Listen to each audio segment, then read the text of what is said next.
Awit ng pitong kasalanan at pitong kabutihan.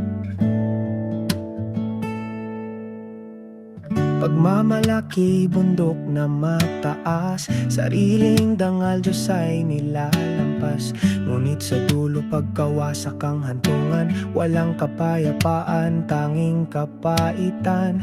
Kasakiman, yaman ang hinahabol, puso'y nakatali sa gintot, kayaman ang alon. Ngunit kay Kristo wala kang taglay, buhay mong kayaman ay unti-unting naglalaho. Pag nanasay apoy na walang hanggan, nasusunog puso, nadadarang kaluluwa. Ngunit sa krus, si Kristo'y nagsabi, linisin ng puso, ito'y akin. Kainggit ang pusong puno ng pait, nakatingin sa iba, laging naiinggit. Ngunit ang tunay na kayamanan ay biyaya ng Diyos na walang hanggan.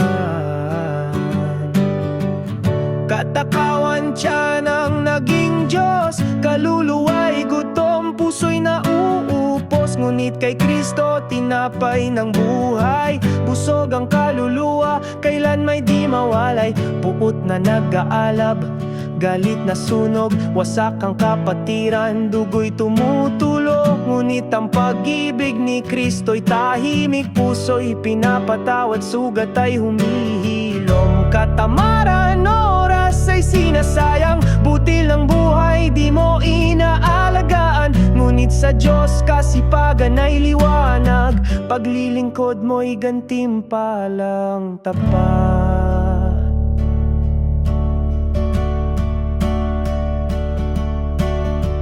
Kababa ang loob laban sa kapalaluan, pagkakawang gawa laban sa kasakiman, kalinis ang puri laban sa pagnanasa, pasasalamat laban sa kainggitan, pagpipigil laban sa katakawan, pasensya laban sa poot na walang